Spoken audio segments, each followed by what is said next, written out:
Ibinenta ng sariling tiyahin sa demonyong kahapon. Habang ang mga anak niya'y nanginginig sa gutom at sakit sa ilalim ng tulay, ang mga buwitreng umapi, sa kanya'y nagpapakasasa sa bawat sentimong kanyang pinagpaguran. Wala kang kwenta. Pasan ka lang sa pamilya. Sigaw ng tiyahin niyang halimaw. Ngunit isang anino ang humarang sa kanya. Subukan mong saktan siya ulit. Mula sa abo ng pagkaapi, siya'y babangon. Hindi na ang dating Lina na kilala nila. Ngunit sa paanong paraan? Hayaan nyo na yan. Ganyan talaga ang mga yan. Sanay sa pulot. Isang kahig, isang tuka. Anak pa ng anak, hindi naman kayang buhayin. Ang tinig na yon, puno ng lason at paghamak, ay tila isang matulis na patalim na biglang tumusok sa likod ni Lina. Natigil ang kanyang paghinga. Ilang pasilyo lamang ang pagitan, sa likod ng isang estante ng mga delata.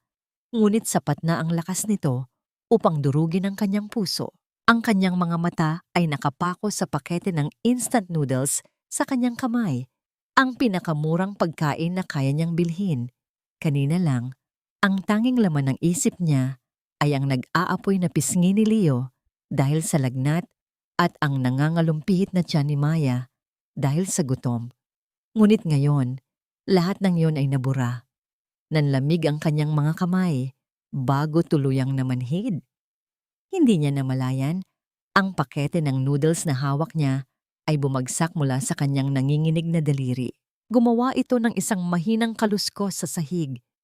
Isang tunog na halos hindi marinig sa gitna ng ingay ng supermarket. Ngunit para kay Lina, ito ay kasing lakas ng isang kulog. Ang dating ordinaryong ilaw ng grocery ay tila naging libu-libong matang mapanghusga. Lahat ay nakatutok sa kanya, sa kanyang lumang damit, sa kanyang pagod na mukha. Diyos ko, ganito na ba talaga ako kababa sa paningin nila? Isang basura na walang karapatang mangarap kahit para sa mga anak ko. Narinig niya ang pagtawa ng kanyang tiyahin Brenda, isang tunog na mas masakit pa sa isang sampal. Sabi ko sa'yo, manager, pabigat lang yan. Hindi na niya kayang marinig pa. Kailangan niyang hanapin ang kanyang mga anak. Si Maya, si Leo, ang tanging dahilan kung bakit siya patuloy na humihinga. Sa bawat hakbang papalayo sa pasilyong iyon, pakiramdam niya ay tinatapakan niya ang mga pira-piraso ng kanyang nawasak na pagkatao. Nakita niya si Maya, ang kanyang 8 taong gulang na anak, na nakatayo malapit sa hanay ng mga gatas. Ang mga mata nito ay nakatutok sa isang lata ng milk formula, ang parehong gatas na inireseta ng doktor para kay Leo. Sa tabi nito, si Leo, ang kanyang bunso, ay hindi mapakali sa luma at gutay-gutay na stroller. Ang paghinga nito ay mabigat at may kasamang mahinang ungol dahil sa taas ng lagnat. Maya, anak, tawag ni Lina. Ngunit ang kanyang boses ay basag. Napalingon si Maya at sa mga mata ng bata, nakita ni Lina ang isang desisyon na hindi dapat ginagawa ng isang musmos. Bago pa man siya makakilos, mabilis na dinampot ni Maya ang lata ng gatas at sinubukang isiksik sa ilalim ng kanyang damit. Ngunit huli na ang lahat. Ayan, magnanakaw. Sinasabi ko na nga ba? Ang sigaw ni Brenda ay umalingaw-ngaw sa buong lugar. Mabilis itong lumapit, ang muka ay puno ng tagumpay at galit.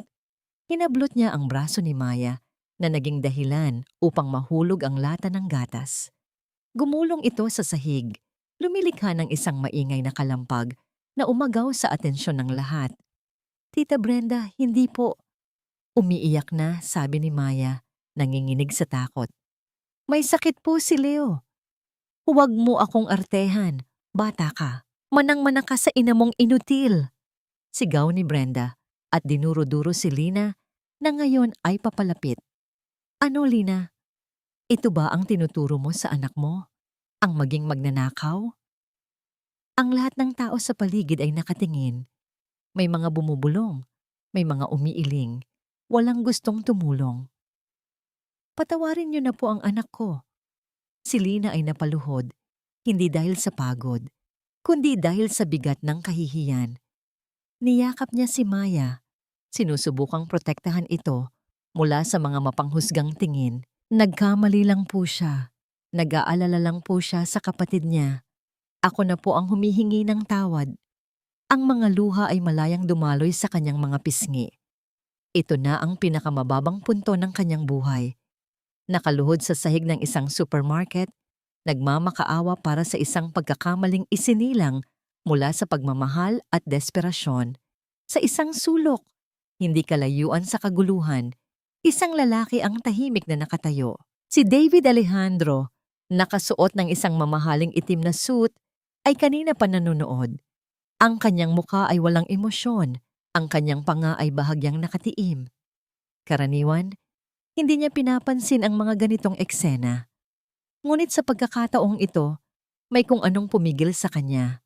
Ang mga mata ng ina na puno ng sakit, ang mga luha ng batang babae na puno ng takot. Tila may kung anong tumusok sa kanyang nagyayelong puso. Nang akmang tatawagin na ng manager ang security guard, nagsimulang maglakad si David. Ang bawat hakbang niya ay may bigat. Tahimik ngunit hindi mapag-aalinlanganan. Hindi siya nagsalita. Dumaan siya sa tabi ni Brenda, nagulat na napatingin sa kanya. Nilampasan niya ang nakaluhod na si Lina. Kinuha niya ang lata ng gatas mula sa sahig at ipinatong ito sa counter. Mula sa kanyang pitaka, naglabas siya ng isang malutong na 1,000 piso at ipinatong ito sa ibabaw ng lata. "Keep the change!" sabi niya sa cashier sa isang boses na malamig ngunit may awtoridad bago tumalikod. Sa kanyang pag-alis, ang kanyang mga mata at ang mga mata ni Lina ay nagtagpo sa isang saglit. Nakita niya ang pagkalito, ang kahihiyan, at isang maliit na kislap ng pasasalamat sa mga matang yon. Wala siyang sinabi. Nagpatuloy lang siya sa paglalakad, papalabas ng supermarket na tila walang nangyari. Naiwan si Lina na nakatayo, nakayakap pa rin sa kanyang mga anak. Hawak ang resibo at ang sukli na iniabot sa kanya ng cashier. Ang lata ng gatas ay nasa kanyang mga kamay, malamig at mabigat. Tinitigan niya ang papalayong likod ng estranghero, isang matikas na anino na nawala sa gitna ng abalang hapon. Hindi niya alam kung sino ito o kung bakit ito tumulong. Ang tanging alam niya, sa isang iglap, isang hindi kilalang tao ang nagbigay sa kanya ng isang bagay na matagal nang ipinagkait sa kanya ng sarili niyang kadugo. Ang isang patak ng kabutihan. Ang init mula sa lata ng gatas ay unti-unting nanunuot sa nanlalamig na palad ni Lina habang tinatahak nila ang madilim na eskinita pabalik sa kanilang tahanan. Ang salitang iyon, tahanan, ay isang mapait na biro. Ang kanilang tirahan ay isang maliit na barong-barong na gawa sa pinagtagpi-tagping yero, karton, at lumang tarpaulin. Nakasiksik sa ilalim ng isang maingay na tulay kung saan ang ugong ng mga sasakyan sa itaas ay nagsisilbing palagi ang paalala ng isang mundong hindi nila kayang abutin. Sa loob, ang amoy ng estero ay sumasalubong sa kanila. Ngunit para kay Lina at sa kanyang mga anak, ito ang amoy ng kanilang santuaryo. Maingat niyang ibinaba si Leo sa isang lumang banig na nagsisilbi nilang higaan. Ang lagnat ng bata ay tila mas tumaas pa. Gamit ang isang basahang isinawsaw sa maliit na palanggana ng tubig, pinunasan niya ang noo at leeg nito. "Nanay, iinom na po ba ng gatas si Leo?" tanong ni Maya. Ang boses ay puno ng pag-asa. Tumango si Lina. Isang pilit na ngiti ang sumilay sa kanyang mga labi. Sa ilalim ng liwanag ng nag-iisang gasera, ang kanyang mga kamay ay nanginginig habang binubuksan ng lata. Bawat gramo ng puting pulbos ay tila ginto. Maingat siyang nagtakal, tinitiyak na walang masasayang. Habang hinahalo ang gatas sa maligamgam na tubig, ang imahe ng estranghero sa supermarket ay bumalik sa kanyang isipan. Sino kaya siya? Bakit niya sila tinulungan? Ang kabutihan ay isang bagay na napakadalang niyang maranasan, kaya't ito'y tila isang panaginip. Natigil lamang ang kanyang pag-iisip nang marinig niya ang mabibigat na yabag papalapit. Ang manipis na kurtinang nagsisilbi nilang pinto ay biglang bumukas sa isang marahas na paraan. Si Rico, ang kanyang dating asawa, ang ama ng kanyang mga anak. Ang amoy ng murang alak ay nauna pa sa kanya. Ang kanyang mga mata ay mapula at ang kanyang mga kilos ay padaskol-daskol. Nasaan ang pera? Bungad niya.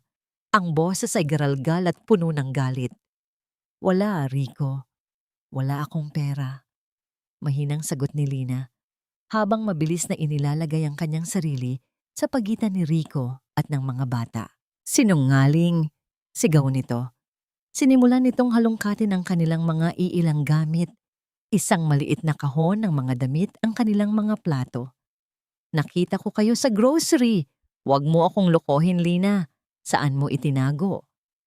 Pambili ko lang ng gamot at gatas yan. Pagmamakaawa ni Lina. Mataas ang lagnat ni Leo. Maawa ka na, Rico. Ngunit ang salitang awa ay wala sa bokabularyo ni Rico. Ang nakita lamang niya ay ang lata ng gatas sa maliit na mesa. Sa isang mabilis na kilos, sinipa niya ito. Ang bote na may lamang gatas para kay Leo ay tumapon. Ang mahalagang likido ay kumalat sa maruming sahig. Wala kang pakinabang, sigaw ni Rico, at isang matalim na lagitik ang pumuno sa maliit na espasyo. Ang hapdi sa pisngi ni Lina ay mabilis na kumalat, kasabay ng pagring sa kanyang tainga. Napahawak siya sa kanyang mukha, hindi dahil sa sakit, kundi dahil sa kahihiyan sa harap ng kanyang anak. Nakita niya si Maya sa isang sulok, nakatakip ng bibig. Ang mga mata ay nanlalaki sa takot. Kinuha ni Rico ang natirang pera sa ibabaw ng mesa, ang sukli mula sa estranghero. Sa susunod na bumalik ako, siguraduhin mong may pera ka na. Pagbabanta nito, bago tuluyang umalis, iiwan silang tatlo sa gitna ng katahimikan at gulo. Hindi umiyak si Lina. Ubos na ang kanyang mga luha. Dahan-dahan, pinulot niya ang basyong bote. Pagkatapos, nilapitan niya ang kanyang mga anak at niyakap sila ng mahigpit. Sa gitna ng dilim at ng amoy ng natapong gatas, nagsimula siyang umawit ng isang lumang oyayi. Ang kanyang boses ay nanginginig, ngunit puno ng pagmamahal. Ito na lamang ang tanging yaman na maibibigay niya sa kanila. Samantala, sa tuktok ng isa sa pinakamatataas na gusali sa Makati, nakatanaw si David Alejandro sa mga ilaw ng syudad mula sa kanyang malawak na opisina. Ngunit hindi ang tanawin ang laman ng kanyang isipan. Ang imahe ng mag-inang nakaluhod sa sahig ng supermarket ay hindi maalis sa kanyang gunita. "Sir, narito na po ang impormasyong hinihingi ninyo," sabi ng kanyang executive assistant habang maingat na inilalapag ang isang brown folder sa kanyang mesa. Binuksan ito ni David. Sa loob ay ang mga detalye tungkol kay Lina. Ang kanyang buong pangalan, Lina Reyes. Ang kanyang edad, ang kanyang mga anak, at ang kanyang huling kilalang address sa ilalim ng tulay ng Delpan. Ngunit hindi iyon ang nakapagpatigil sa kanyang paghinga. Ang nakapagpatigil sa kanya ay ang mga pangalan ng kanyang mga magulang. Ricardo at Elena Reyes. Tila bumalik ang alaala ng isang tagpo, maraming taon na ang nakalipas. Ang boses ng kanyang yumaong ama, puno ng pasasalamat.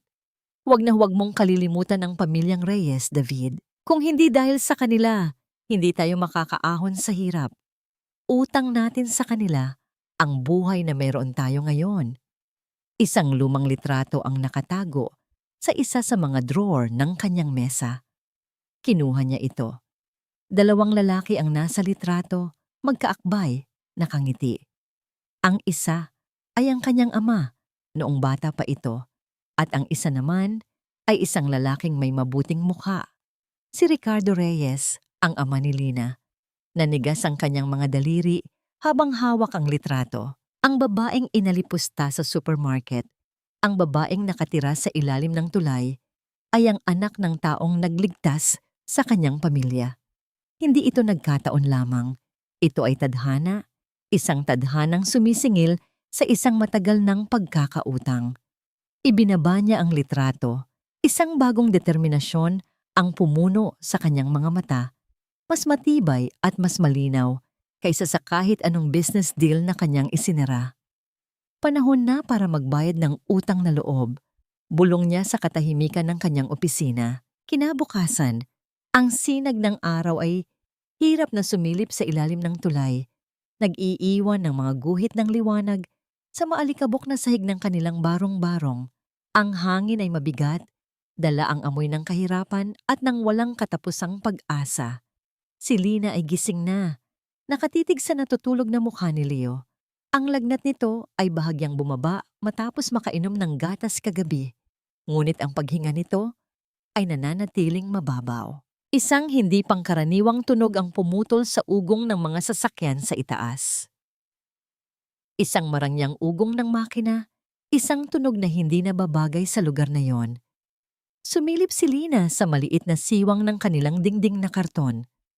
Sa dulo ng eskinita, kung saan nagsisimula ang putik, isang makintab na itim na sasakyan ang huminto. Ito ay tila isang itim na perlas sa gitna ng tumpok ng basura. Ang mga kapitbahay ay nagsimulang magsilabasan, mga matang puno ng pagtataka at pag-uusisa. Bumukas ang pinto ng sasakyan at lumabas ang isang lalaking nakasuot ng plansadong-plansadong kulay abong suit niya. Ang estranghero sa supermarket. Naramdaman ni Lina ang biglaang pagbilis ng kanyang pulso. Lumayo siya sa siwang, ang puso niya ay kumakabog ng malakas. Bakit siya narito? Paano niya nahanap ang lugar na ito? Maya-maya, narinig niya ang magalang na katok sa kanilang manipis na pinto. Hindi ito isang katok na marahas, hindi tulad ng kay Rico. Ito ay isang katok na nag-aalinlangan, ngunit may respeto. Nag-aalangan man, ay binuksan niya ang pinto. Nakatayo sa kanyang harapan si David Alejandro. Ang kanyang tangkad ay tila nagbibigay ng anino sa kanilang maliit na tahanan. Ngunit sa kabila ng kanyang mamahaling kasuotan, walang bakas ng pandidiri sa kanyang mga mata habang tinitingnan ang kanilang kalagayan. Ang kanyang tingin ay nakatuon lamang sa mukha ni Lina. Magandang umaga, Ginang Reyes. Magalang niyang bati. Sino po kayo? Paano niyo po nalaman ang pangalan ko? Nauutal na tanong ni Lina, habang hindi namamalayang hinihila pababa ang laylayan ng kanyang lumang damit. Ako si David Alejandro, at narito ako dahil sa isang lumang utang na loob. Sagot niya. Ang kanyang boses ay kalmado. Inilahad niya ang kwento ng kanyang ama at ng mga magulang ni Lina. Bawat salita ay tila isang piraso ng isang palaisipan na ngayon lang nabubuo sa isipan ni Lina. Nais ko sanang mag-alok ng tulong. Pagpapatuloy ni David. Isang dissenting apartment kung saan kayo maaaring manirahan. Isang trabaho para sa iyo sa isa sa aking mga kumpanya. Pang-aral para sa iyong mga anak. Ang mga salitang yon ay parang musika sa pandinig. Isang magandang panaginip. Isang pag-asa. Ngunit kasabay ng pag-asang yon ay ang paggising ng isang damdaming matagal nang nakabaon sa kanyang puso. Ang kahihiyan. Ang hiya. Hindi po. Mabilis niyang sagot na ikinagulat maging ng sarili niya. Salamat po sa inyong alok, Mr. Alejandro. Pero hindi po namin kailangan ng awa. Hindi ito awa, Lina. Mariing sabi ni David, ngunit ang kanyang boses ay nananatiling malumanay. Ito ay pagtanaw ng utang na loob, isang paraan upang suklian ang kabutihang ipinakita ng iyong mga magulang sa aming pamilya. Kaya ko pa pong buhayin ang mga anak ko, iginiit ni Lina, kahit na ang mga salitang iyon ay tila kasinungalingan sa gitna ng kanilang kalagayan. Ang alaala ng pangingikil ni Rico at ng pang-aalipusta ni Brenda ay sariwa pa. Ang pagtanggap sa tulong na ito ay tila isang pag-amin na sila ay tama, na siya ay isang pabigat at walang silbi. Hindi kalayuan. Mula sa likod ng isang poste, dalawang pares ng mata ang matamang nagmamasid. Si Brenda at si Rico. Ang kanilang mga mukha ay puno ng hindi makapaniwalang pagkasabik at kasakiman. Isang mayamang lalaki, isang gintong mina, hindi na pinilit ni David si Lina. Nakita niya ang pader na itinayo nito sa kanyang paligid. Isang pader na gawa sa pride at sakit. Mula sa kanyang bulsa, kinuha niya ang isang maliit na puting card at maingat na iniabot ito kay Lina. "Naiintindihan ko," sabi niya. "Ngunit kung sakaling magbago ang iyong isip o kung may kailangan ka, kahit ano, narito ang numero ko. Nandito lang ako kung kailangan mo ng kaibigan, hindi bilang isang taong naniningil ng utang." Nag-atubili si Lina, ngunit sa huli ay tinanggap din ang card. Ang kanyang mga daliri ay bahagyang nagdikit sa mga daliri ni David at isang kakaibang kuryente ang kanyang naramdaman. Pagkatapos noon, si David ay magalang na nagpaalam at bumalik sa kanyang sasakyan. Iiwan si Lina na nakatayo sa labas ng kanyang barong-barong. Ang hangin ay tila mas lalong lumamig. Pinagmasdan niya ang pag-alis ng sasakyan hanggang sa maging isang maliit na tuldok na lamang ito sa di kalayuan. Tinitigan niya ang business card sa kanyang kamay. David Alejandro, CEO, Alejandro Corp. Ang mga salitang iyon ay tila galing sa ibang mundo. Ibinulsa niya ito na para bang isang sikretong nakakahiya. Sa pagpasok niya sa loob, narinig niya ang isang tunog na nagpatigil sa pagtibok ng kanyang puso. Isang malakas at sunod-sunod na ubo, si Leo. Nakaupo ito sa banig. Ang mukha ay namumula at ang kanyang maliit na dibdib ay umaangat at bumababa sa bawat paghinga. Ang lagnat niya ay bumalik at ngayon ay tila mas malala pa. Hinawakan ni Lina ang noo nito. Nag-aapoy ito sa init. Ang desperasyon, malamig at matalim, ay muling gumapang sa kanyang puso. Tiningnan niya ang paligid ng kanilang barong-barong, ang kahirapan na pumapalibot sa kanila. Pagkatapos, ang kanyang kamay ay dahan-dahang gumapang pabalik sa kanyang bulsa. Hinahanap ang kapirasong papel na maaaring maging sagot sa lahat o simula ng mas marami pang tanong. Ang pag-alis ng marangyang sasakyan ni David ay nag-iwan ng isang alingas-ngas sa eskinita. Para sa mga residente doon, ang pangyayari ay isang pambihirang palabas. Ngunit para kina Brenda at Rico, ito ay isang senyales, isang pagkakataon. Nagkita ang dalawa sa isang maliit na karinderya, hindi kalayuan sa tulay. Ang lugar kung saan nila madalas buuin ang kanilang mga buktot na plano. Ang mukha ni Brenda ay nagniningning sa kasakiman, habang si Rico naman ay mayroong nanggisi ng isang asong ulol na nakakita ng karne. "CEO pala ha?" sabi ni Brenda, habang dinuduro ang isang maruming baso. "Alam mo ba kung anong ibig sabihin niyan, Rico? Pera, maraming pera." At ang tangang si Lina, tinanggihan pa. Halakhak ni Rico, talagang ipinanganak na bobo. Pero mas maganda na yon kung siya ang kukuha ng pera. Baka para lang sa mga bata. Pero kung tayo, tama ka. Pagsang-ayon ni Brenda, ang kanyang mga mata ay kumikinang na parang sa isang ahas. Kailangan nating gumawa ng paraan. Kailangan nating ipakita sa mayamang yon na si Lina ay walang kwenta, na hindi siya karapat-dapat tulungan. At tayo, bilang nag-aalalang pamilya, ang dapat niyang kausapin. Isang masamang ngiti ang gumuhit sa labi ni Rico. "May naisip na ako. Kailangan lang nating tulungan si Lina na ma-realize na kailangan niya talaga ang tulong. Kailangan nating itulak siya sa pinakailalim." At sinimulan nilang isagawa ang kanilang plano. Ang unang hakbang ay ang lason ng tsismis. Si Brenda, na kilala sa kanilang lugar bilang isang babaeng madasalin ngunit may dila na sintalas ng labaha, ang nanguna. Una niyang pinuntahan si Aling Nena, ang may-ari ng maliit na sari-sari store kung saan madalas mangutang si Lina. "Naku, Nena, nabalitaan mo ba?" Panimula niya, ang boses ay puno ng kunwaring pag-aalala. "Itong pamangkin kong si Lina, Diyos ko po, kinakarma na yata.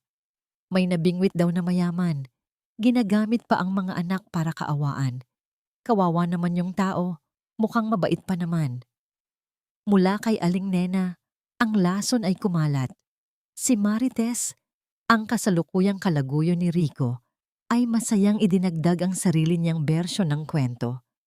Pinapalabas na si Lina ay isang desperadang babae na nagbebenta ng katawan.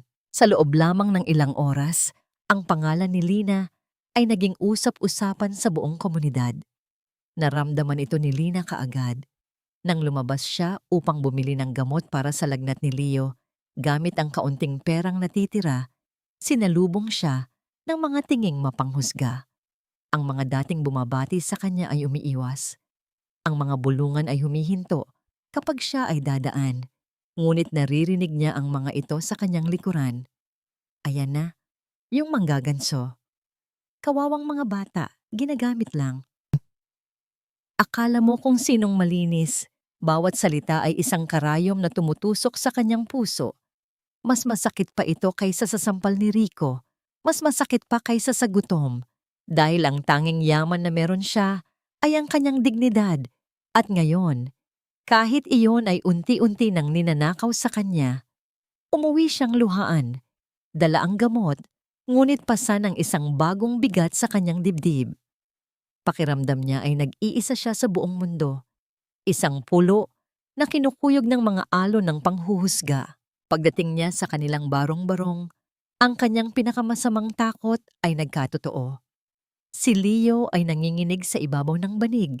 Ang mga labi nito ay nagsisimula ng mangitim. Hirap na itong huminga. Panik. Purong panik ang bumalot kay Lina. Kailangan niyang dalhin si Leo sa ospital. Ngunit paano? Wala siyang pera. Sa gitna ng kanyang pagkasira, ang kanyang kamay ay muling kinapa ang bulsa, ang business card, ang pangalan ni David Alejandro. Ito na ang kanyang huling baraha, ang kanyang huling pag-asa. Nanginginig ang mga kamay, kinuha niya ang kanyang lumang cellphone na halos hindi na gumana. Indial niya ang mga numero sa card, bawat pindot ay isang panalangin.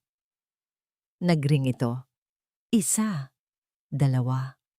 Hello? Isang boses na kalmado at propesyonal ang sumagot mula sa kabilang linya.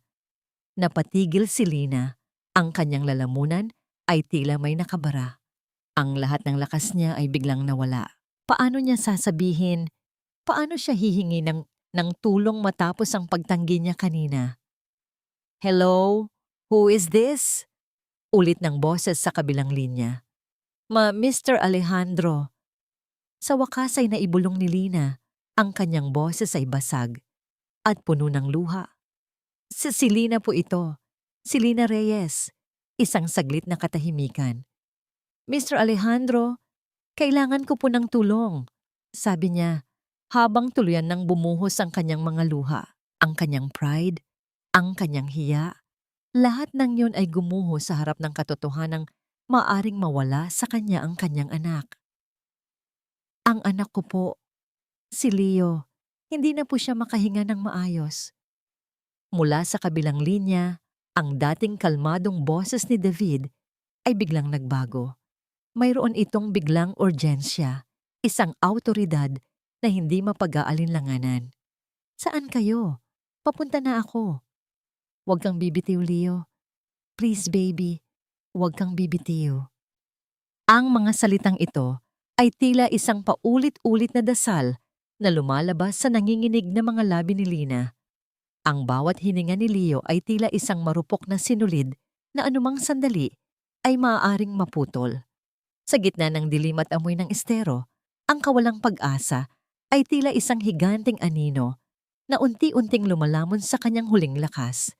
Hindi nagtagal, isang nakakasilaw na liwanag mula sa mga headlight ng sasakyan ang bumutas sa kadiliman ng eskinita. Ang dagundong ng makina ay tila isang hudyat ng pagdating ng isang tagapagligtas. Bumukas ang pinto ng sasakyan at mabilis na bumaba si David. Hindi na niya pinansin ang putik na kumapit sa kanyang mamahaling sapatos o ang masangsang na amoy na humahampas sa kanyang mukha. Nang pumasok siya sa barong-barong, ang unang nakita niya ay ang mukha ni Lina. Isang mukha ng isang inang handang ibigay ang sariling buhay para sa kanyang anak. Nang makita siya ni Lina, ang lahat ng pader ng hiya at pride na itinayo nito ay gumuho. Ang kanyang mga mata ay nagsusumamo, puno ng pait at takot.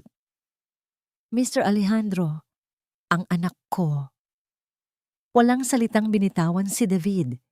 Sa halip lumapit siya at maingat na kinuha ang nanginginig na katawan ni Leo mula sa bisig ni Lina. Ang pagkakaiba ng kanyang malinis na suit at ng maruming baro ng bata ay hindi naging hadlang. Binuhat niya si Leo nang may ingat na tila ba hawak niya ang pinakamahalagang hiyas sa mundo. Sumunod kayo sa akin, maikli ngunit puno ng awtoridad niyang utos. Sa loob ng sasakyan, ang lamig ng aircon at ang bango ng leather ay tila nagmula sa ibang planeta. Si Lina ay nakaupo sa tabi ni David, yakap-yakap si Maya na tahimik na umiiyak sa isang sulok. Ang kanyang buong pagkatao ay tila naging manhid. Ang tanging nararamdaman niya ay ang init ng kamay ni Leo na hawak-hawak niya. Tila ba kung bibitaw siya ay tuluyan na itong mawawala. Sa ospital, ang lahat ay tila naging isang mabilis na pelikula. Ang mga nurse na mabilis na kumilos, ang mga makinang tumutunog, at ang mga doktor na agad na sumalubong sa kanila dahil sa isang tawag ni David. Si Lina ay naiwan sa waiting area, nakatitig sa kanyang mga kamay na may bahid pa ng uling at dumi. Isang mainit na tasa ng tsa ang biglang lumitaw sa kanyang paningin. Inangat niya ang kanyang tingin at nakita si David na nakatayo sa kanyang harapan. Ang kanyang kurbata ay maluwag na at ang kanyang mga manggas ay nakatupi. Isang bihirang anyo ng isang taong tulad niya. Ligtas na siya, Lina, sabi ng doktor.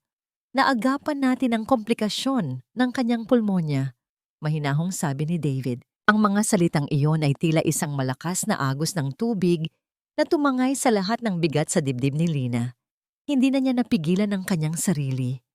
Ang mga hikbi na kanina pa niya pinipigilan ay tuluyan ng kumawala. Tinakpan niya ang kanyang mukha, ang kanyang balikat ay nayayanig sa tindi ng emosyon. Hindi lumayo si David. Hindi rin siya nagsalita ng kung anong mga pangako. Nanatili lang siyang nakatayo doon. Ang kanyang presensya ay tila isang matatag na pader na nagbibigay ng proteksyon sa isang taong pagod na sa pakikipaglaban. Matapos ang ilang oras, nang maging maayos na ang kalagayan ni Leo sa isang pribadong kwarto, kinausap ni David si Lina. Hindi na kayo babalik sa ilalim ng tulay, simula niya. Mr. Alejandro, hindi ko po kayang bayaran ang lahat ng ito. Mahinang sagot ni Lina, ang kanyang boses ay puno pa rin ng pag-aalinlangan. Hindi ko hinihingi ang bayad mo, Lina. Ang buhay ng anak mo ang mahalaga. Sagot ni David. Ang kanyang mga mata ay seryoso. May inihanda akong pansamantalang matitirhan nyo. Malapit ito sa ospital para madali nating mabantayan si Leo. May mga damit na rin doon para sa inyo ni Maya. Pagkaraan ng 2 araw, nang payagan na ng doktor na mailabas si Leo, dinala sila ni David sa isang maliit, ngunit malinis na apartment sa isang tahimik na subdivision. Pagpasok ni Lina, ang amoy ng bagong linis na sahig at ang sariwang hangin ay tila isang milagro. Mayroong malambot na kama, isang maliit na kusina, at higit sa lahat, isang pakiramdam ng seguridad. Hinatid sila ni David hanggang sa pinto. Magpahinga na kayo. May darating na grocery mamayang hapon. Huwag mong isipin ang kahit ano. Lina, isipin mo lang ang paggaling nyo. Nang makaalis si David, nilapitan ni Lina ang bintana. Mula doon, nakita niya ang papalayong sasakyan nito sa kanyang puso. Merong isang kakaibang pakiramdam na unti-unting sumisibol. Isang pakiramdam na hindi lang basta pasasalamat. Ngunit kasabay nito ay ang takot. Takot na baka ang lahat ng ito ay isang magandang panaginip lamang na anumang sandali ay maglalaho. Hindi niya alam. Sa kabilang bahagi ng syudad, si Rico ay galit na kinakausap si Brenda. Ang balitang nawala na si Lina sa ilalim ng tulay ay mabilis na nakarating sa kanila. Nakatakas ang gansa natin, Brenda. Ang gintong gansa natin. Sigaw ni Rico habang sinisipa ang isang lata ng basura. Huwag kang mag-alala, Rico, sabi ni Brenda. Ang kanyang mga mata ay naniningkit sa galit at inggit. Hindi sila pwedeng magtago habang buhay. Hahanapin natin sila at sisiguraduhin kong malalaman ng mayamang yan kung anong klaseng basura ang pinatitira niya sa kanyang bahay. Sa gitna ng katahimikan ng bagong apartment, habang pinagmamasdan ang kanyang dalawang anak na mahimbing na natutulog sa malambot na kama, naramdaman ni Lina ang isang kakaibang kaba. Isang lihim na panganib ang tila nagmamanman sa kanila. Isang anino mula sa nakaraan na hindi pa tapos maningil. Huwag mong isiping malaya ka na, Lina. Dahil kahit saan ka magtago, dala-dala mo ang bahid ng dumi na pinanggalingan mo. Ang mga salitang iyon, na tila mga bulong ng isang masamang espiritu, ay paulit-ulit na umuukit sa isipan ni Lina habang maingat niyang itinitiklop ang mga bagong labang damit ni Maya at Leo. Ang bango ng downy at ang lambot ng tela sa kanyang mga palad ay mga bagay na hanggang ngayon ay tila hindi pa rin siya sanay. Sa loob ng ilang araw, ang apartment na ito ay naging paraiso. Isang tahimik na sulok kung saan ang tanging ingay na naririnig niya ay ang mahinang tunog ng telebisyon at ang halakhak ng kanyang mga anak. Nasilayan niya si Leo na masiglang naglalaro ng mga debateryang sasakyan sa malinis na carpet, habang si Maya naman ay abala sa pagbabasa ng isang makulay na storybook. Isang malalim na buntong hininga ng pasasalamat ang kumawala sa kanyang dibdib. Sa kauna-unahang pagkakataon, hindi niya kailangang mag-alala kung may kakainin sila sa susunod na oras o kung mababasa sila ng ulan sa gabi. Ngunit ang katahimikang yon ay biglang bumasag nang marinig niya ang sunod-sunod at marahas na pagpindot sa doorbell. Hindi iyon ang magalang na pagkatok ni David. Ang tunog na yon ay puno ng pagmamadali, puno ng galit. Ang kaba ay mabilis na gumapang sa kanyang lalamunan, tila isang malamig na kamay na sumasakal sa kanya. Dahan-dahan siyang lumapit sa pinto. Ang kanyang mga kamay ay nanginginig habang sumisilip sa peephole. Ang kanyang mundo ay tila muling gumuho nang makita niya ang mga mukhang nasa labas. Si Brenda at si Rico. "Buksan mo to, Lina. Huwag mo kaming pagtaguan." Ang boses ni Rico ay umalingaw-ngaw sa hallway, puno ng kabastusan. Nanginig ang buong katawan ni Lina. Gusto niyang magtago, gusto niyang magpanggap na wala sila doon, ngunit alam niyang hindi sila titigil. Nang buksan niya ang pinto ng bahagya, marahas itong itinulak ni Rico, dahilan upang mapaatras si Lina. Pumasok ang dalawa na tila sila ang may-ari ng lugar. Ang kanilang mga mata ay naglalakbay sa bawat sulok ng marangyang apartment nang may halong inggit at pagkasuklam. "Wow, tignan mo nga naman. Nagpapakasasa sa sarap ang ating Santa Santita habang kami ay nagtitiyaga sa ilalim ng tulay." Pangungutya ni Brenda habang hinahawakan ng isang mamahaling florera sa ibabaw ng mesa. "Sinasabi ko na nga ba, Lina, ginamit mo lang ang mga bata para makakuha ng ganitong karangyaan. Napakagaling mong umarte. Lumabas kayo rito. Please, lumabas kayo." Nangangatal na, sabi ni Lina habang pilit na itinatago ang mga anak sa kanyang likuran. "Lumabas? Hindi pa kami tapos, Lina," sabi ni Rico habang lumalapit sa kanya. Ang amoy ng sigarilyo at alak ay muling bumabalot sa hangin. "Asawa mo pa rin ako. May karapatan ako sa lahat ng meron ka. At ang lalaking yon, akala mo ba ay tutulungan ka niya habang buhay? Kapag nagsawa na yun sa'yo, ibabalik ka rin niya sa putikan. Hindi totoo yan. Mabuting tao si Mr. Alejandro." Sigaw ni Lina. Ang kanyang tapang ay nagmumula sa pagnanais na protektahan ang dangal ng taong tumulong sa kanya. Isang malakas na tawa ang pinakawalan ni Rico. "Mabuting tao? Walang libre sa mundong ito, Lina. Baka kung anong serbisyo na ang ibinibigay mo sa kanya kapalit nito. Magkano ba ang ibinibigay niya sa'yo? Hatiin natin. Akin ang kalahati at hindi na namin kayo guguluhin." Ang bawat salitang lumalabas sa bibig ni Rico ay tila mga sampal sa pagkatao ni Lina. Ang gaslighting, ang paninira, ang pangmamaliit. Lahat ng yon ay muling bumabalik. Sinusubukang lunurin ang kanyang bagong natagpuang lakas. Wala akong ibibigay sa inyo. Umalis na kayo bago pa ako tumawag ng security. Banta ni Lina, kahit na ang totoo ay takot na takot siya. Ngunit bago pa man makakilos si Rico upang saktan si Lina, ang pinto ay muling bumukas. Sa pagkakataong ito, isang anino ang tumakip sa liwanag na nagmumula sa hallway. Si David Alejandro ay nakatayo doon. Ang kanyang mga mata ay tila nagbabagang bakal sa tindi ng galit. Ang kanyang presensya ay sapat na upang patahimikin ang buong kwarto. Hindi siya sumigaw, ngunit ang kanyang boses ay may dalang panganib na mas matindi pa sa kahit anong sigaw. Ang sabi niya, "Lumabas kayo." Malamig na utos ni David. "At sino ka naman para uutusan kami? Ako ang asawa." Pagmamatapang ni Rico, ngunit kapansin-pansin ang panginginig ng kanyang boses. Naglakad si David, papalapit kay Rico. Hindi kumukurap. "Wala akong pakialam kung sino ka. Ang apartment na ito ay pag-aari ko. At ang mga taong nasa loob nito ay nasa ilalim ng proteksyon ko. Kung hindi kayo lalabas sa loob ng 10 segundo, tinitiyak ko sa inyo, sa kulungan ang tuloy nyo ngayong gabi." Nagkatinginan sina Brenda at Rico. Nakita nila sa mga mata ni David na hindi ito nagbibiro. Alam nilang wala silang laban sa kapangyarihan at pera ng lalaking nasa harap nila. "Hindi pa tayo tapos, Lina. Tandaan mo yan." Bulyaw ni Brenda habang nagmamadaling lumabas, hila-hila ang isang nanliliit na Rico.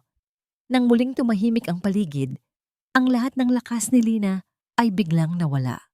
Napaupo siya sa sofa, ang kanyang mga kamay ay nakatakip sa kanyang mukha. Ang bawat hikbi ay puno ng pagod at takot. Ang takot na kahit anong gawin niya, ang kanyang nakaraan ay palaging hahabol upang sirain ang kanyang kasalukuyan. Nararamdaman niya ang marahang pag-upo ni David sa kanyang tabi. Hindi siya hinawakan nito, ngunit ang init ng presensya nito ay sapat na upang pakalmahin ang kanyang nagkakagulong damdamin. "I'm sorry, David. Sorry dahil nadamay ka sa gulo ng buhay ko." Bulong ni Lina sa gitna ng kanyang pag-iyak. "Siguro tama sila. Baka pabigat lang ako sa'yo. Baka dapat na lang kaming bumalik sa dati." "Huwag mong sasabihin yan, Lina." Malumanay ngunit mariing sabi ni David. "Walang taong pabigat kung ang tanging layunin ay ang protektahan ng kanyang mga anak. Ang nakaraan mo ay hindi ang iyong pagkakakilanlan at hindi kita hahayaang bumalik sa lugar na nagpahirap sa'yo." Inangat ni Lina ang kanyang tingin at nakita ang katapatan sa mga mata ni David.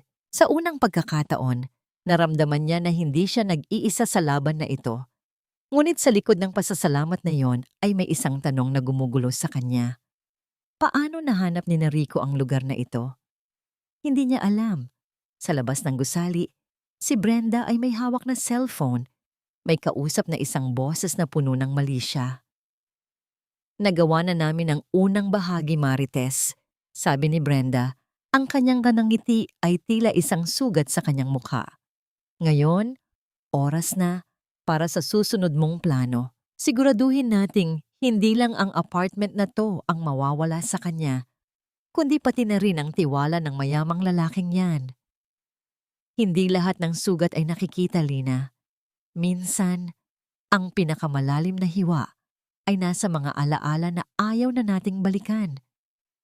Ang boses ni David ay tila isang banayad na haplos sa gitna ng katahimikan ng gabi.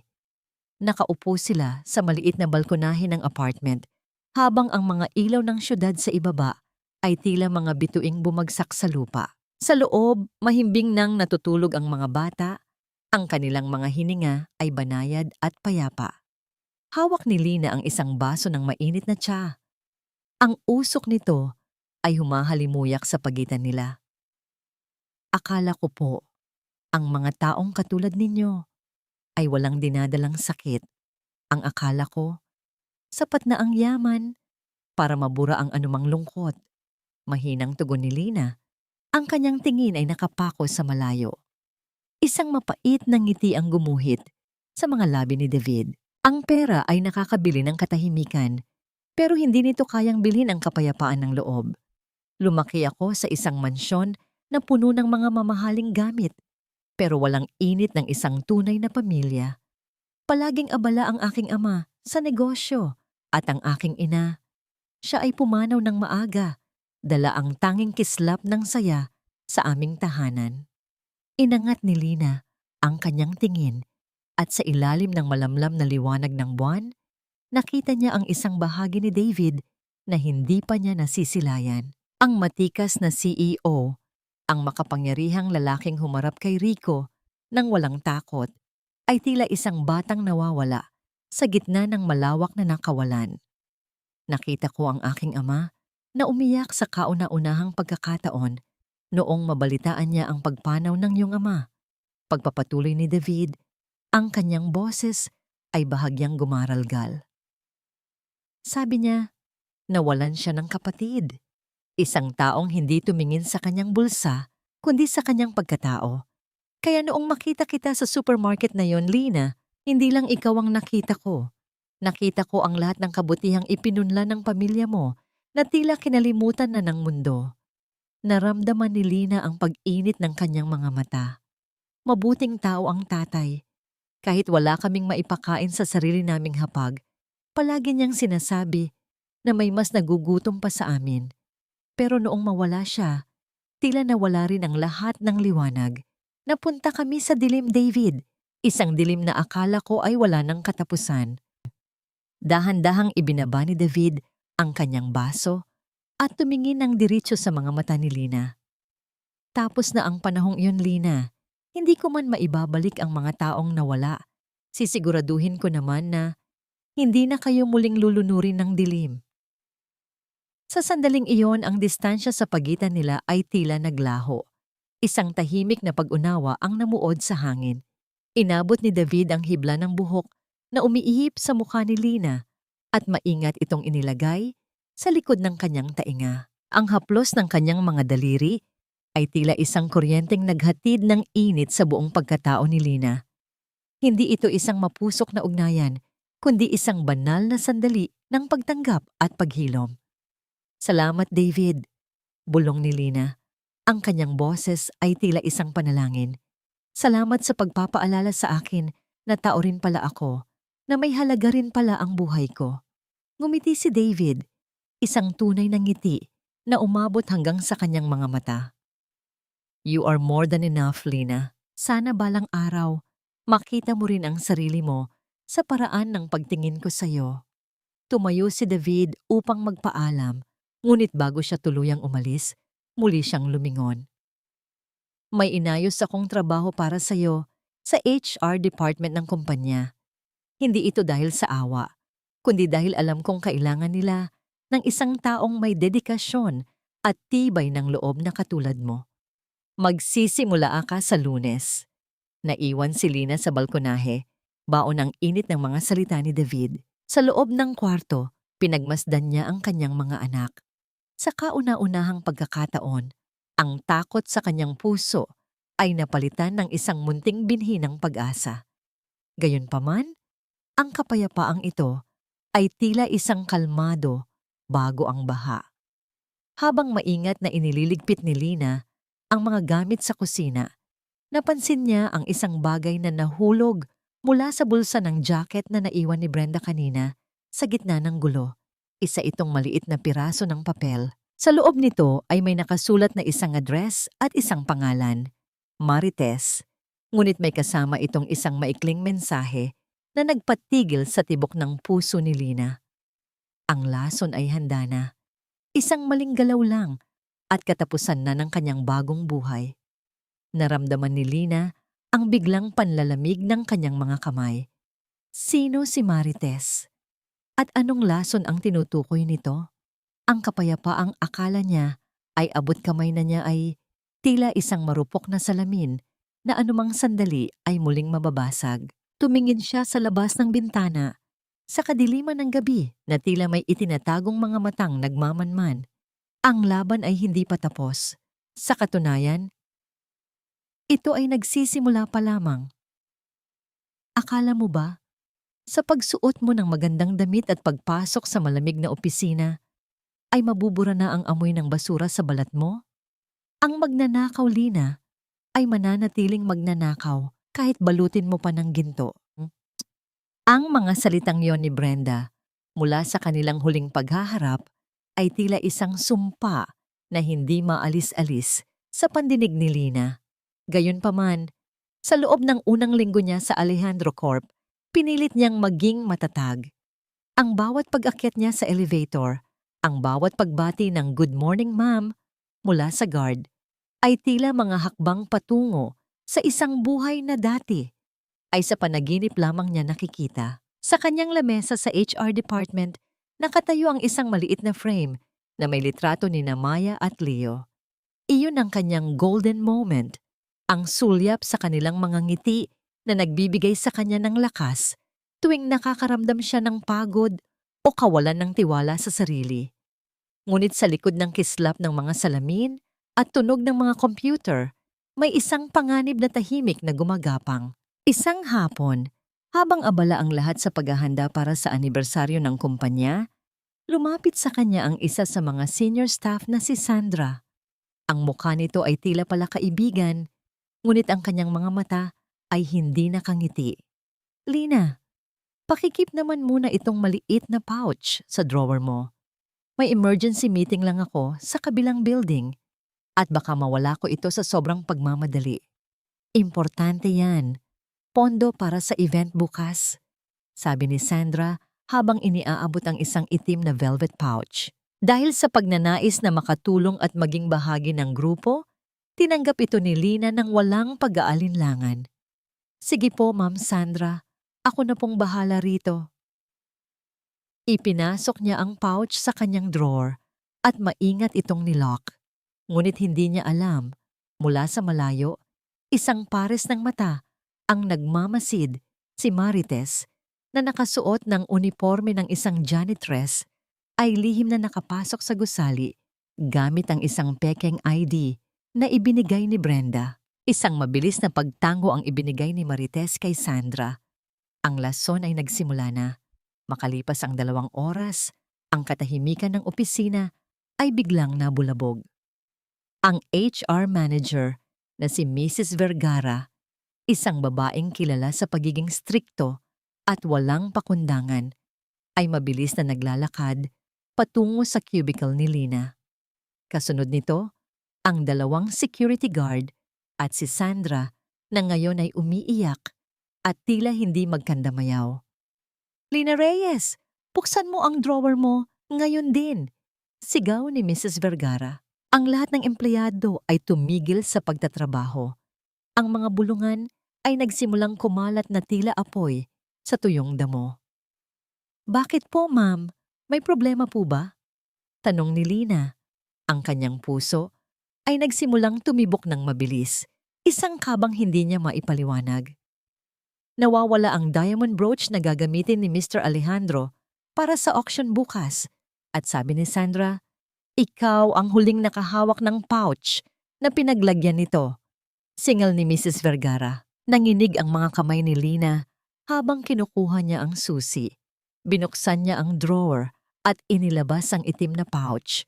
Ngunit nang buksan ito ni Mrs. Vergara sa harap ng lahat, hindi lang pera ang nandoon. Isang kumikinang na brilyanteng brooch ang bumagsak sa lamesa, kasama ang ilang bungkos ng pera na hindi dapat nandoon. Isang malakas na pagsinghap ang nagmula sa mga nanonood. "Hindi po akin yan," ang sabi po ni Sandra. "Pondo lang ito para sa event," sigaw ni Lina habang tinitingnan si Sandra. Ngunit ang huli ay lalong humagulgol. "Lina, paano mo nagawa ito? Akala ko ba ay nangangailangan ka lang? Pero hindi ko akalaing pati ang alahas ni Mr. Alejandro ay nanakawin mo," sabi ni Sandra. Ang kanyang mga salita ay puno ng pekeng sakit. "Magnanakaw. Sinasabi ko na nga ba, galing sa hirap kaya mabilis matukso. isang boses ang nanggaling sa likuran. Si Marites, na may hawak na mop, ay nakikisawsaw na sa kaguluhan. Ang kanyang mga mata ay puno ng tagumpay. Sa gitna ng kaguluhang ito, bumukas ang pinto ng opisina. Si David Alejandro ay pumasok. Ang kanyang mukha ay seryoso at madilim. Nang makita niya si Lina na napapaligiran ng mga guard at ang alahas sa lamesa, tila tumigil ang mundo para sa kanila. Anong nangyayari rito? Malamig na tanong ni David. Sir, nahuli po namin si Lina Reyes na itinago ang auction brooch at ang nawawalang pondo ng opisina sa kanyang drawer. Ulat ni Mrs. Vergara, ang kanyang boses ay puno ng pagkamuhi. Tumingin si David kay Lina. Nakita niya ang panginginig ng mga labi nito, ang mga luhang nagbabadyang pumatak, at ang pagmamakaawa sa kanyang mga mata.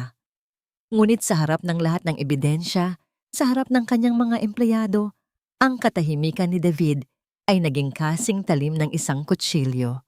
David, maniwala ka sa akin. Hindi ko ito ginawa. Bulong ni Lina. Ang boses ay halos hindi marinig. Ang pagtawag niya sa unang pangalan ni David ay nagdulot ng mas malakas na bulungan sa opisina. Tiningnan ni David ang alahas, pagkatapos ay tumingin siya kay Sandra. At huli ay kay Lina. Ang kanyang panga ay nakatiim. Hindi siya nagsalita agad. Ang katahimikang yon ay tila tumatagal ng habambuhay para kay Lina. Sa bawat segundong dumadaan, nararamdaman niya ang unti-unting pagkawala ng kanyang bagong buhay. Dalhin siya sa security office. Utos ni David. Ang kanyang boses ay walang mababakas na emosyon. Hindi niya muling tinignan si Lina, habang ang mga guard ay maingat, ngunit mariing hinawakan ang braso ng babae. David! David! Please! Sigaw ni Lina habang hinihila siya palabas. Ang kanyang mga mata ay nakapako sa litrato ng kanyang mga anak na naiwan sa lamesa. Ang huling nakita niya bago sumara ang pinto ay ang nakakalokong nangisi ni Marites mula sa malayo. Naiwan si Lina sa madilim at malamig na silid ng security office. Ang bawat patak ng luha niya sa maruming lamesa ay tila tunog ng isang bumabagsak na pangarap. Pakiramdam niya ay muli siyang itinapon sa putikan, sa ilalim ng tulay, kung saan ang tanging kasama niya ay ang dilim. Ngunit ang mas masakit sa lahat ay ang isiping si David, ang lalaking nagparamdam sa kanya na siya ay may halaga, ay tila naniniwala rin sa kasinungalingang ito. Habang ang ulan ay nagsisimulang humampas sa bintana, isang masamang balita ang muling dumating.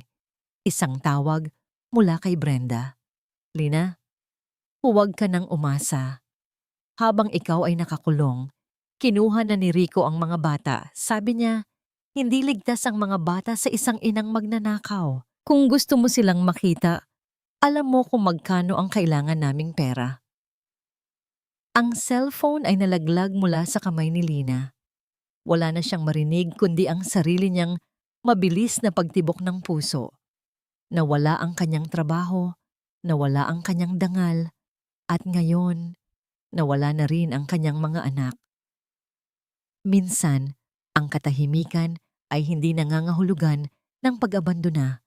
Minsan, ito ang tanging paraan upang marinig ang katotohanan sa gitna ng nagngangalit na kasinungalingan. Ang silid ng security office ay malamig. Mas malamig pa sa simoy ng hangin sa ilalim ng tulay tuwing madaling araw. Nakaupo si Lina sa isang matigas na silya. Ang kanyang mga kamay ay nakapatong sa malamig na mesa. Tinitigan niya ang kanyang mga daliri, ang mga daliring nangarap na makahawak ng ballpen at dokumento. Ngunit ngayon ay muling nabahira ng dumi ng paratang. Ang bawat patak ng luha na bumabagsak sa mesa ay tila tunog ng isang pangarap na nababasag. Inaalala niya ang mukha ni David kanina, ang lamig ng kanyang tinig, ang kawalan ng emosyon sa kanyang mga mata. Iyon ang mas masakit kaysa sa anumang sampal ni Rico. Ang isiping ang lalaking nagbangon sa kanya mula sa putikan ay siya ring hahayaan siyang muling mabaon doon. Lina Reyes. Ang boses na yon ay nagmula sa pintuan. Inangat ni Lina ang kanyang namumugtong mga mata. Si David ay nakatayo doon, mag-isa. Isinara niya ang pinto ng dahan-dahan. Ang tunog ng lock ay tila isang hatol sa loob ng tahimik na silid. "Bakit, David? Bakit ka pa narito?" Bulong ni Lina. Ang kanyang boses ay puno ng pagod. Para ba makitang muli ang isang magnanakaw? Para ba sabihing tama ang lahat ng sinasabi nila tungkol sa akin? Hindi sumagot si David. Sa halip, lumapit siya at naupo sa tapat ni Lina. Inilabas niya ang kanyang cellphone at may pinindot doon. Isang video ang nagsimulang mag-play. Ito ay ang CCTV footage mula sa hallway ng HR department. Nakita ni Lina ang sarili niya. Pagkatapos ay si Sandra na nag-aabot ng pouch. At sa dulo, isang janitress na pamilyar ang galaw. "Nakita mo ba to?" tanong ni David. Ang kanyang boses ay wala na ang lamig na ipinakita niya sa harap ng mga empleyado. Nakita ko ang panginginig ng mga kamay ni Sandra nang ituro kaniya. Nakita ko ang nangisi ng babaeng nakasuot ng uniforme ng janitress sa sulok. Sa tingin mo ba, ganoon kadali para sa akin na maniwala na tatraydurin mo ang tiwalang ibinigay ko? Napatigil ang pag-iyak ni Lina. Kung ganon, bakit mo hinayaang dalhin ako rito? Bakit hindi mo ako ipinagtanggol sa harap nila? Dahil kung ginawa ko yon, tatakas ang totoong may gawa nito. Paliwanag ni David, ang kanyang mga mata ay puno ng determinasyon. Kailangan nilang maniwala na nagtagumpay sila. Kailangan kong palutangin ang lahat ng dumi bago ko ito tuluyang linisin. Lina, ang tiwala ko sa iyo ay hindi nakabase sa mga gamit o pera. Nakabase ito sa kung sino ka. Ang mga salitang iyon ay tila isang mainit na kumot na bumalot sa nanginginig na puso ni Lina. Ngunit ang ginhawang iyon ay panandalian lamang. Naalala niya ang tawag ni Brenda. Ang mga bata. "David! Ang mga bata!" Humahagulgol na, sabi ni Lina. Ang kanyang mga kamay ay muling nanginig. Kinuha sila ni Rico. Alam na nila ang nangyayari rito. Sinabi ni Brenda na hindi na nila ibabalik ang mga bata dahil magnanakaw daw ako. "David, wala na silang pakialam sa bata. Pera lang ang gusto nila." Napatayo si David. Ang kanyang mukha ay nagdilim. Ang kanyang panga ay nakatiim sa tindi ng galit. Ang paghawak sa pamilya ay ang huling hangganan na hindi niya hahayaang malampasan ni Rico. Hindi ko hahayaang saktan nila ang mga bata. Lina, pangako, mariing sabi ni David. Patawarin mo ako kung kailangan mong pagdaanan ng ang hirap na ito, pero kailangan nating kumilos ng mabilis. Alam ko kung saan sila posibleng pumunta. Sa loob ng sasakyan ni David, ang bawat segundo ay tila isang oras para kay Lina. Ang ulan ay malakas na humahampas sa windshield, tila nakikisimpatya sa kaguluhan ng kanyang kalooban. Habang nagmamaneho si David, tinawagan niya ang kanyang head of security. I-trace ang cellphone ni Rico, ngayon din, at tawagan ang police department. Sabihing may nagaganap na kidnapping. Utos ni David. Ang kanyang boses ay tila isang general na naghahanda para sa gera. Tumingin si David kay Lina na nakayuko at mahigpit na hawak ang kanyang mga kamay. Lina, kailangan mong maging matatag para sa mga bata. Hinding-hindi ko hahayaang mawala sila sa'yo. Hinding-hindi ko hahayaang muling manalo ang kasamaan sa buhay mo. Bakit mo ginagawa ito, David? Tanong ni Lina. Ang kanyang boses ay puno ng pagtataka sa gitna ng takot. Bakit ka nag-aaksaya ng oras sa isang katulad ko? Marami ka namang ibang pwedeng matulungan. Tinigil ni David ang sasakyan sa gilid ng kalsada at tumingin ng diretso sa mga mata ni Lina. Dahil ikaw ang nagturo sa akin na may halaga pa ang mabuhay ng may puso. Lina, dahil sa iyo, nalaman ko na ang tunay na yaman ay hindi nasa bangko, kundi nasa mga taong handang lumaban para sa mga mahal nila. Hindi lang ito dahil sa utang na loob ng tatay ko. Ito ay dahil sa nararamdaman ko para sa iyo. Ang pag-amin na yon ay tila isang kidlat na tumama sa gitna ng bagyo. Hindi makapagsalita si Lina. Ang kanyang puso ay punong-puno ng iba't ibang emosyon. Takot para sa mga bata, pasasalamat, at isang kislap ng pag-asa na hindi niya akalaing mararamdaman niya muli.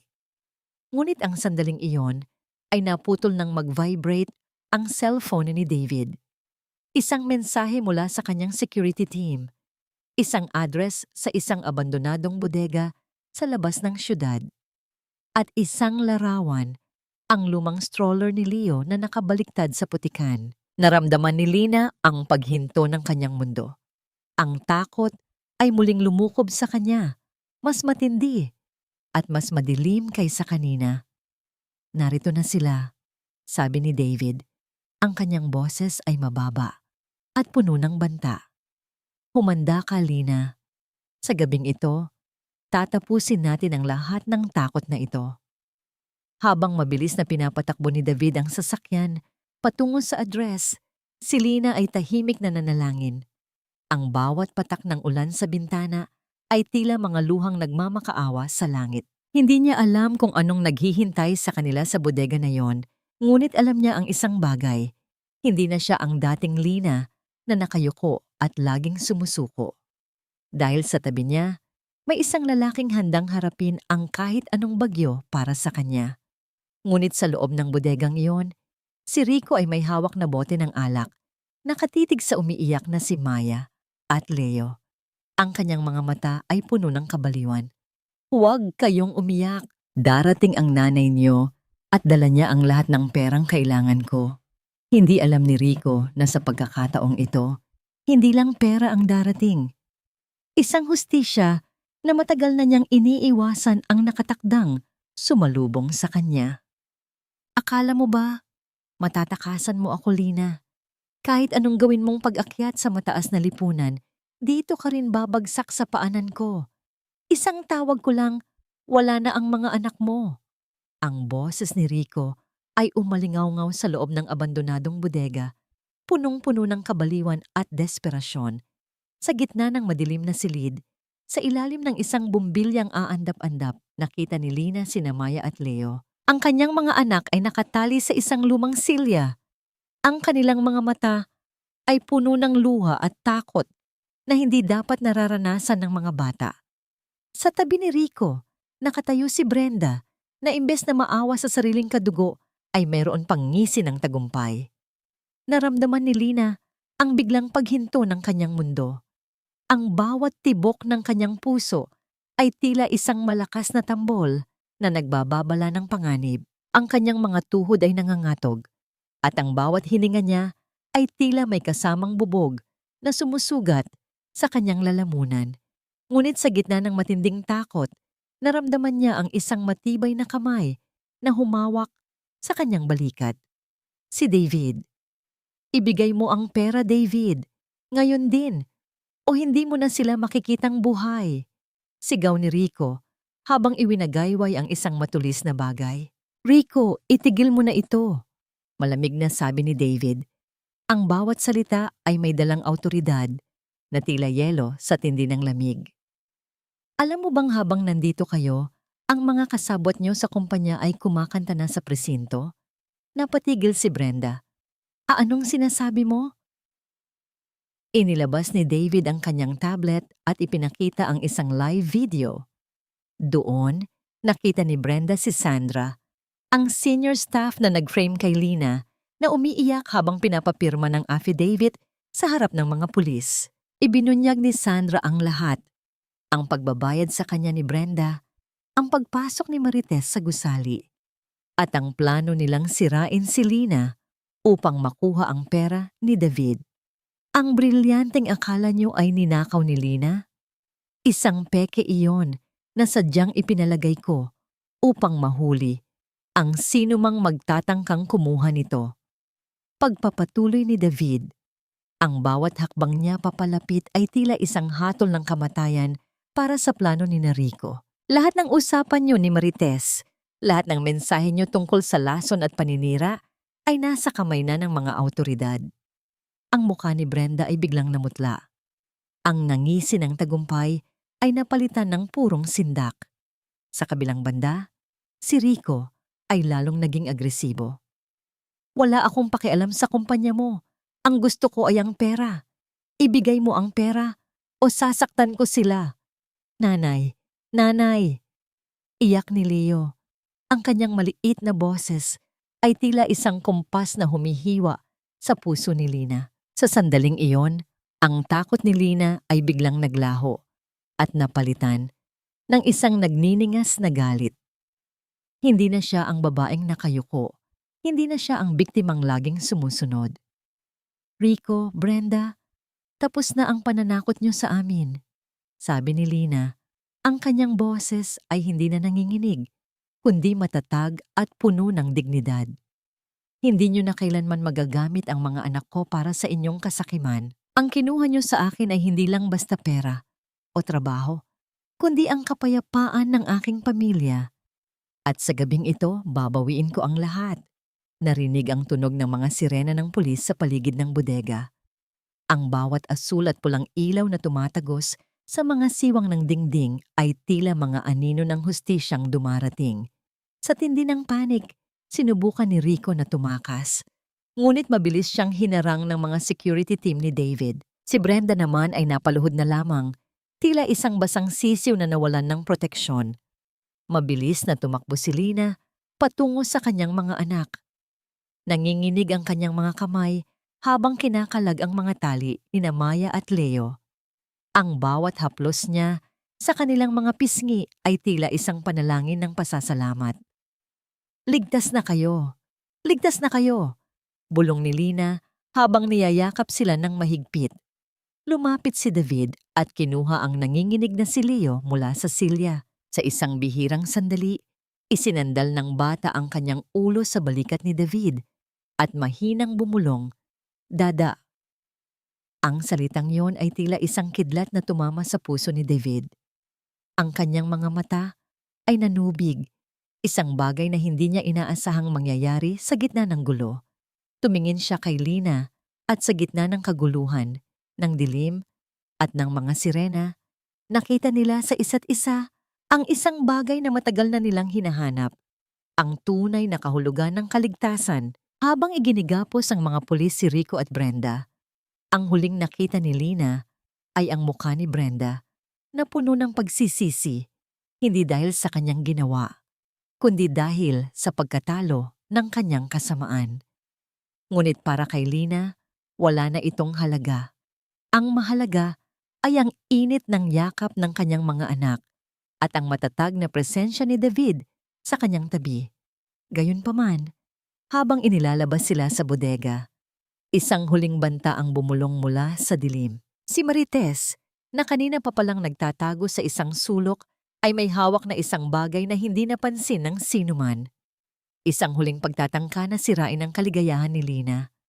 Mula sa matinding takot at kawalang pag-asa, patungo sa isang matapang na paghaharap, at sa dulo ay ang matinding gaan ng loob nang mahuli ang mga kontrabida. Ang sandaling tinawag ni Leo si David na Dada, na nagpapakita ng malalim na koneksyon na nabuo sa kabila ng lahat ng pagsubok. Ano ang huling gagawin ni Marites? Makakatakas ba siya? O meron pa siyang huling alas na gagamitin laban kay Lina? Habang papalabas sila ng bodega, isang anino ang mabilis na kumilos sa likuran ni David. Isang matulis na bagay ang kumislap sa ilalim ng ilaw ng pulis.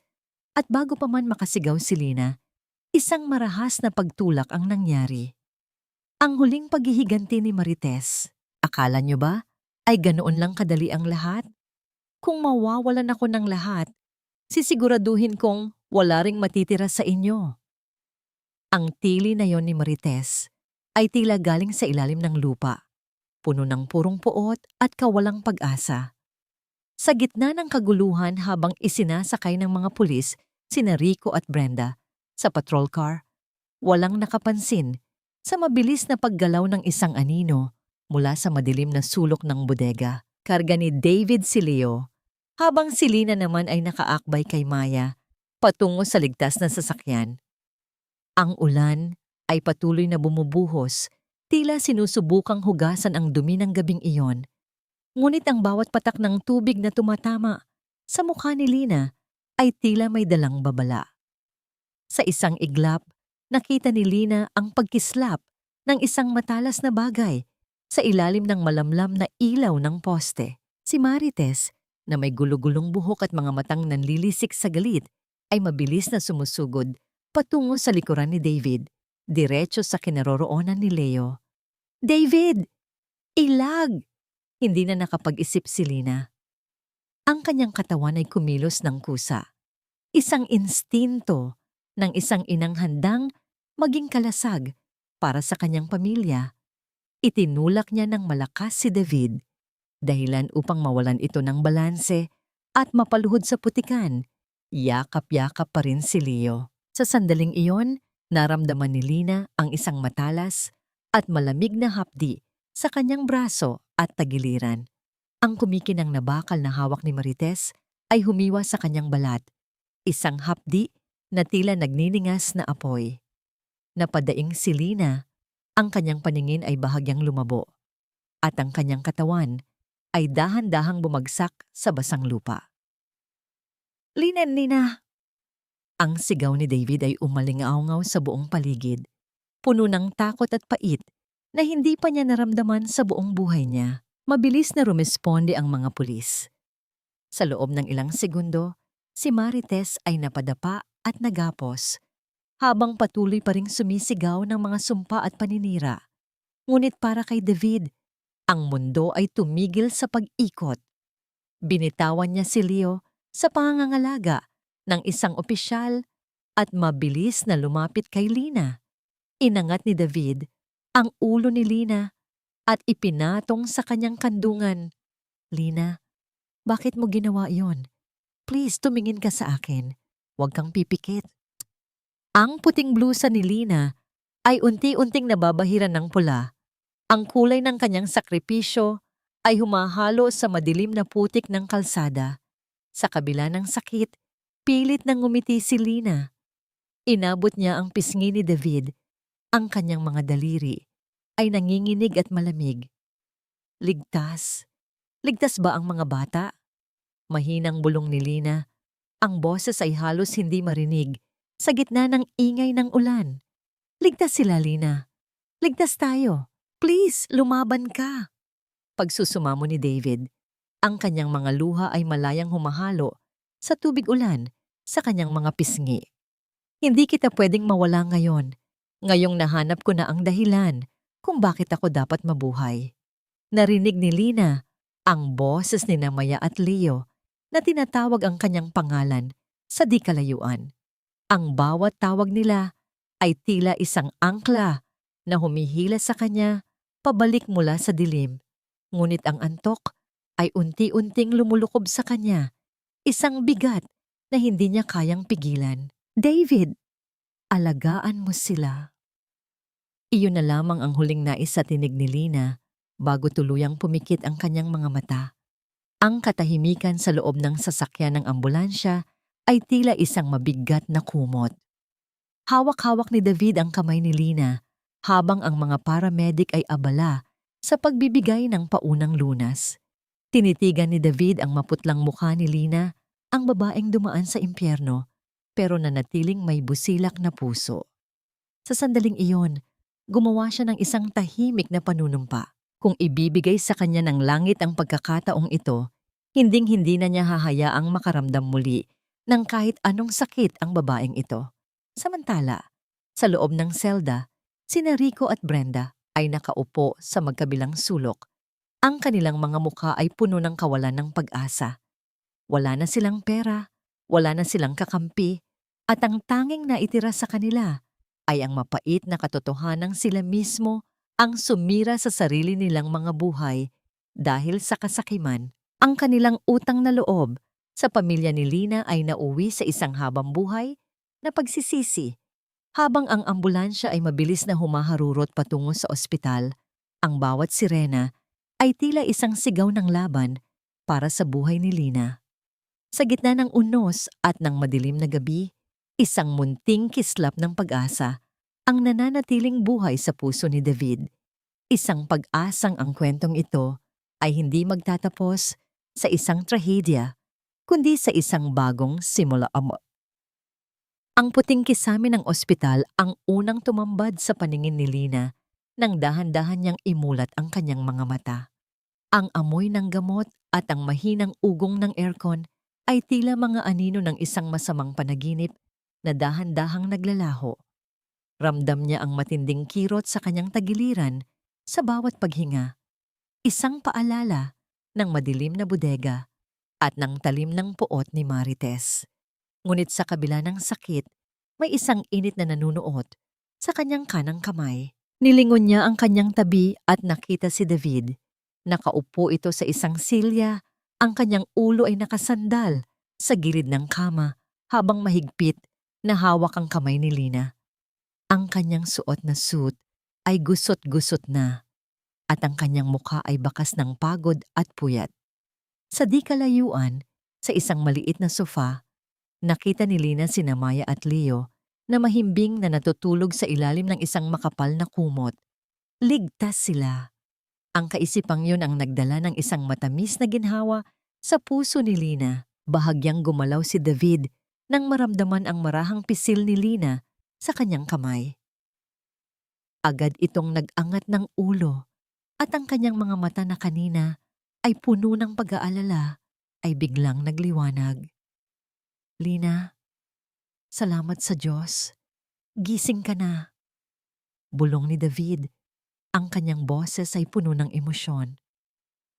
Huwag kang malikot. Kailangan mong magpahinga. Sabi ng doktor, mapalad ka dahil hindi tumama sa mahahalagang bahagi ng katawan ng saksak, pero kailangan mong magpagaling. Ang mga bata, David, kailangan ko silang mayakap. Mahinang sabi ni Lina. Ang kanyang boses ay paos pa. Hindi na kailangang tawagin ni David ang mga bata dahil ang boses ni Lina ay sapat na upang magising ang mga ito. Si Maya at Leo ay mabilis na lumapit sa kama. Ang kanilang mga mukha ay puno ng saya at luha.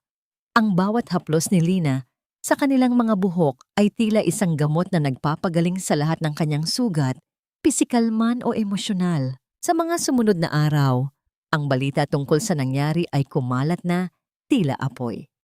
Si Rico, Brenda at Marites ay opisyal nang nahaharap sa mga kasong kidnapping, frustrated homicide at falsification of documents. Dahil sa dami ng ebidensya at testimonya ni Sandra na nagdesisyong magsabi ng totoo kapalit ng mas mababang parusa, walang paraan upang makatakas ang tatlo. Ang kanilang kasakiman ay nauwi sa isang rehas na bakal na magsisilbing kanilang tahanan sa loob ng mahabang panahon. Isang hapon, habang naghahanda na si Lina na lumabas ng ospital, pumasok si David sa kwarto na may dalang isang maliit na bouquet ng paboritong bulaklak ni Lina. Ang kanyang mukha ay seryoso, ngunit merong isang kakaibang lambot sa kanyang mga mata. Lina, may kailangan akong sabihin sa'yo, panimula ni David habang inilalagay ang mga bulaklak sa florera. Ang apartment na tinutuluyan nyo, gusto kong malaman mo na hindi na yon pansamantala. Inilipat ko na ang titulo nito sa pangalan mo. Ito ay regalo ko para sa inyo bilang bahagi ng utang na loob na sinimula ng tatay ko. Napatigil si Lina sa kanyang pag-aayos. David, hindi ko pwedeng tanggapin yan. Masyado na ang naibigay mo sa amin. Ang buhay namin, sapat na yon. Lumapit si David at hinawakan ang magkabilang kamay ni Lina. Sa pagkakataong ito, hindi niya hinayaang umiwas ang babae. Hindi lang ito tungkol sa utang na loob, Lina. Sabi ni David, ang kanyang boses ay mababa at puno ng katapatan. Ang mga araw na nakasama ko kayo, ang sandaling akala ko ay mawawala ka. Doon ko nalaman na ang lahat ng yaman ko ay walang kwenta kung wala ka sa tabi ko.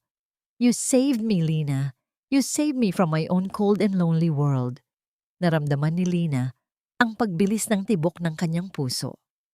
Ang kilig na matagal na niyang kinalimutan ay muling gumising, mas matindi at mas totoo. Lina, hayaan mo akong maging bahagi ng buhay niyo. Hindi bilang isang taong tumutulong, kundi bilang isang taong nagmamahal. Hayaan mong alagaan ko kayo ni Maya at Leo habang buhay. Pagsusumamo ni David, hindi agad nakapagsalita si Lina.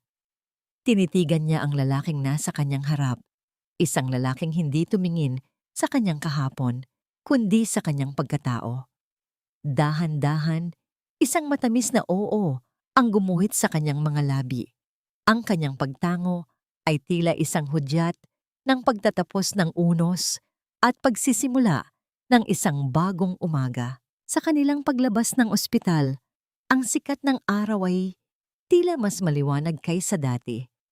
Karga ni David si Leo, habang si Maya naman ay masayang nakahawak sa laylayan ng Amerikana ng lalaki.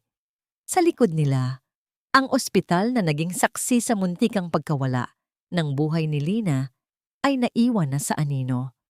Ang bawat hakbang nila patungo sa sasakyan ay tila isang martsyang puno ng tagumpay. Hindi laban sa isang kaaway, kundi laban sa mapait na tadhana. Sumakay sila sa sasakyan, ngunit sa pagkakataong ito, hindi na nakaramdam si Lina ng takot o hiya. Ang lamig ng aircon ay hindi na tila banyaga, at ang amoy ng leather ay hindi na nagpapaalala sa kanya ng agwat ng kanilang katayuan. Sa halip, ang nararamdaman niya ay ang init ng kamay ni David na humahaplos sa kanyang palad habang nagmamaneho ito. Tumingin siya sa labas ng bintana. Sa mga kalsadang dati ay nilalakad niya ng may bigat sa dibdib. Ngayon, ang mga kalsadang yon ay tila mga landas na patungo sa isang kinabukasang puno ng liwanag. Nakarating sila sa apartment, ngunit bago pa man makapasok, isang pamilyar na mukha ang sumalubong sa kanila. Si Aling Nena. May dala itong mainit na sopas at isang maliit na plastik ng tinapay. Ang kanyang mga mata ay nagniningning sa tuwa nang makita ang kalagayan ni Lina. "Salamat sa Diyos, Lina. Ligtas kayo," sabi ni Aling Nena habang iniaabot ang pagkain. "Huwag mong intindihin ang mga tsismis dito sa paligid. Ang mahalaga ay ang katotohanan, at ang katotohanan ay isang mabuti kang ina." Ngumiti si Lina, isang nangiting nagmumula sa kaibuturan ng kanyang kaluluwa. Ang simpleng pagkilala ni Aling Nena ay tila isang huling piraso ng gamot na nagpagaling sa kanyang natitirang mga sugat. Pumasok sila sa loob, at ang apartment na dati ay tila pansamantala lamang ay naging isang tunay na tahanan. Wala na ang takot sa pagkatok sa pinto, wala na ang kaba sa bawat pagdilim ng gabi. Habang pinagmamasdan ni Lina si David na nakikipaglaro sa dalawang bata sa gitna ng sala, naramdaman niya ang isang matinding gaan ng loob. Ang paghihirap, ang gutom, ang mga sampal, at sipa ng nakaraan.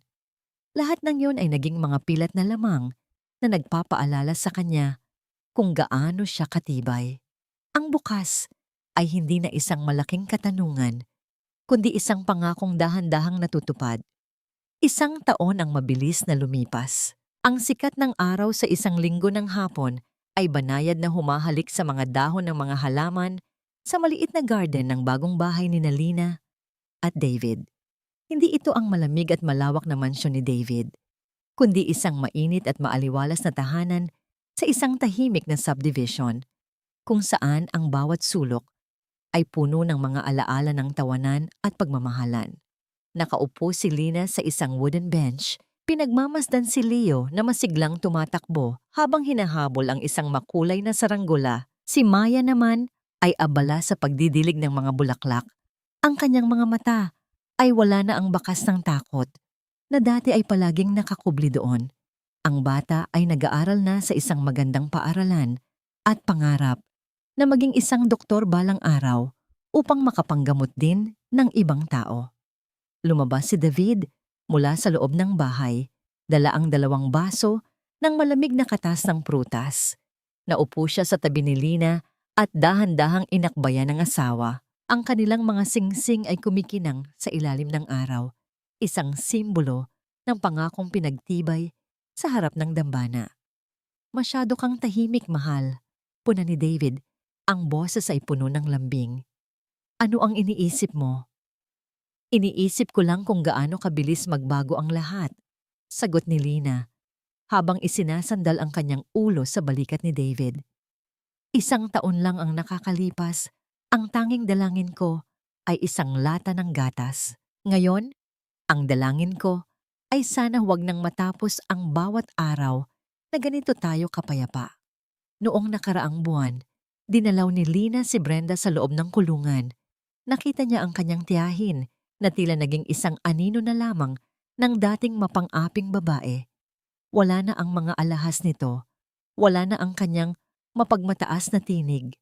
Noong una, naramdaman ni Lina ang pait, ngunit nang makita niya ang kalagayan nito, isang kakaibang kapayapaan ang lumukob sa kanya. Hindi siya humingi ng tawad at hindi rin siya nanalangin ng masama para rito. Sa halip, iniwan niya ang isang bag ng mga pangunahing pangangailangan at isang maikling mensahe. Pinapatawad na kita, tita.